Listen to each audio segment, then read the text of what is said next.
Welcome back to my channel. I'm A.K. Mulford, a full-time author and part-time chaos gremlin, sharing with you behind-the-scenes author life and helpful but unhinged writing advice. And today I'm talking about how I got my third book deal. This is episode 3 of the making of Dreamslayer. I'm documenting the creation of Dreamslayer all the way from its very first idea to the book being out in the world. Dreamslayer was one of many ideas that I had kicking around in my head when my agent called me and we talked about what our plans were for the next book series. I had delivered my last manuscript to my publisher, Harper Voyager, and now it was time to think of okay, what comes next? So I pitched her a few different ideas of stories that I wanted to write and different things that I was working on, kind of noodling away in my head. I kind of had a rough outline for a few different stories, and one of the ones I pitched to her was Dreamslayer, and she said, okay, let's go with that one. From there, I went away and wrote the first 3 chapters and a synopsis of the whole book. A synopsis isn't designed to be like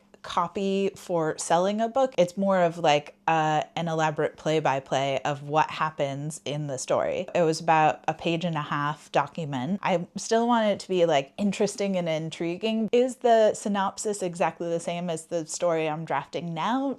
No, but it's roughly aligned. Some things, of course, as you're writing a book change. So I had the synopsis and I had the first 3 chapters. Those chapters, man, I went away and wrote those chapters, rewrote them, edited them again and again and again, because I wanted them to be so solid and I really, really wanted to capture the tone of the series properly, because Dreamslayer is definitely a darker fantasy, almost bordering on horror, not quite, but horror adjacent than my other books, which are more heroic, epic fantasy. This is definitely tonally heavier, and so I wanted to make sure I was conveying that from the beginning while still giving all of the beats and questing elements and things like that, but thematically very different. And so I wanted to convey that from the very beginning with the story, that when people pick up this book, I don't want them to think that they're going to get the same thing they got from The High Mountain Court or A River of Golden Bones. I want them to know straight away,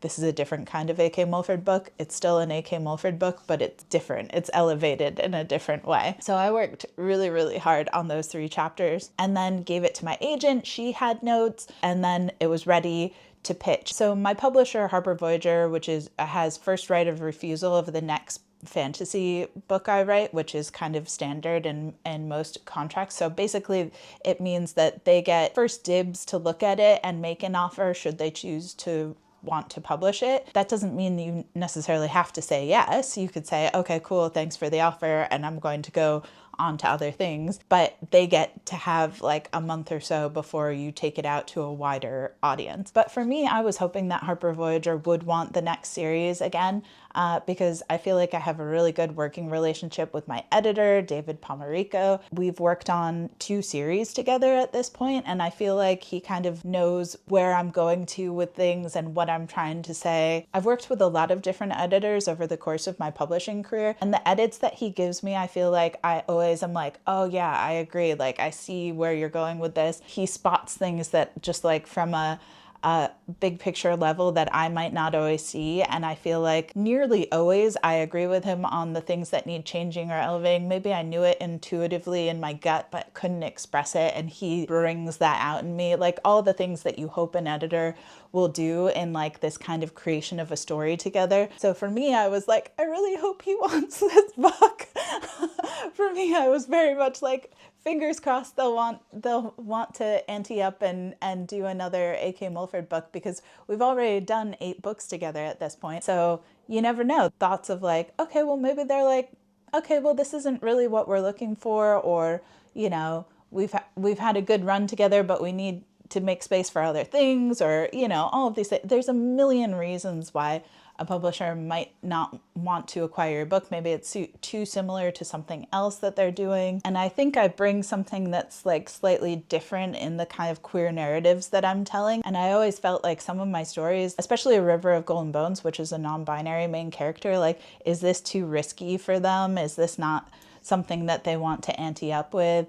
And so I've always been overwhelmed by their excitement and support to share queer stories. So I was really hopeful that this would be a good home for Dreamslayer. I do feel like there's a slight advantage when you're submitting a story to an editor you've already worked extensively with. I didn't have to explain myself as much. I think my editor already knew, like, okay, well, this is probably what I'm going to get from this, and this is what I'm going to deliver. He knows my writing well enough and the kind of stories that I tell well enough that I feel like I didn't have to be as crystal clear as I would be with a brand new editor who I've never worked with before. I think he probably could read those chapters and go like, yep, okay, cool. Like, I got where you're going. I know what you're trying to say. And so that's the benefit of like already having this like working relationship. But still, I was like, I don't know, maybe they won't want it, or maybe they would offer a very low advance, in which case like that would be have to be something I take into consideration too, because obviously this is my full-time job and I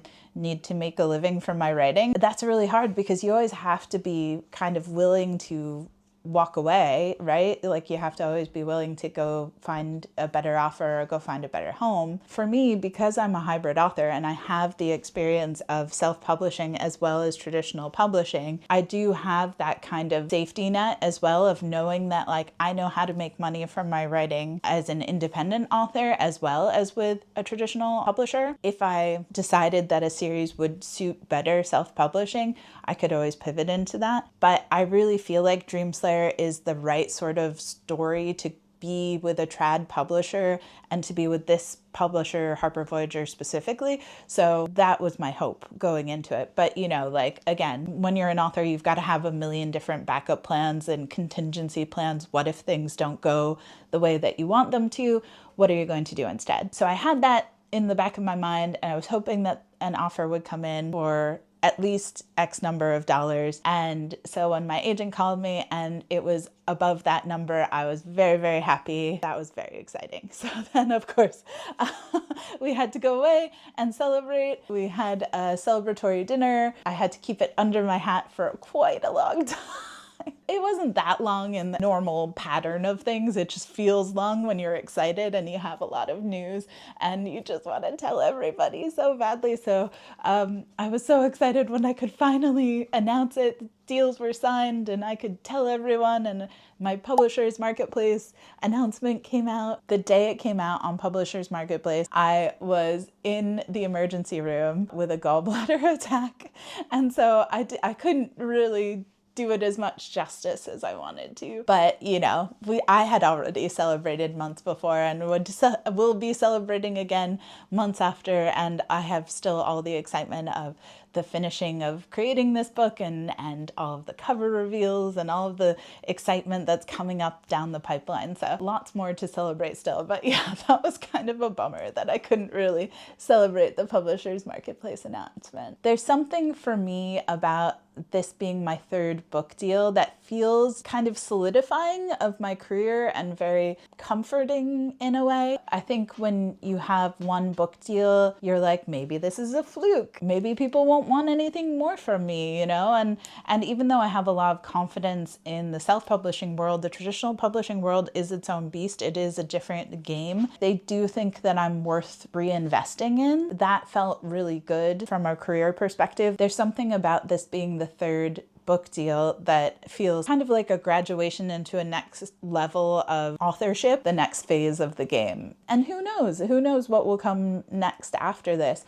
But right now it's like my main focus and dedication is to Dreamslayer and the creation of this book. I've really loved how much time I've given myself to work on this. It's by far the longest amount of time I've given myself for any book I've created. Hopefully it all comes together and I'm able to deliver the story that I have in my head. I've written enough books now that I have more of the tools to deliver the story that I want to. You know how certain directors have waited to create movies because the CGI or VFX wasn't where they needed it to be at the time? They needed the tools to like meet them where the idea was at. I feel that way a little bit with Dreamslayer. I'm ready to deliver this kind of book. If you have any questions about publishing, the trad world, how book deals happen, all of those things, hopefully I answered my experience with this book deal in particular. But let me know your questions in the comments and I'd be happy to answer them. I can't wait for the next episode of The Making of Dreamslayer, because now we're getting into the writing vlogs and it will be much more vloggy than just kind of telling you how we got to this place so far. And yeah, it's all about creating the book now. So now we're really getting into the thick of it, and I can't wait to share that process with you and the journey of making Dreamslayer with you. And it should be epic. I can't wait.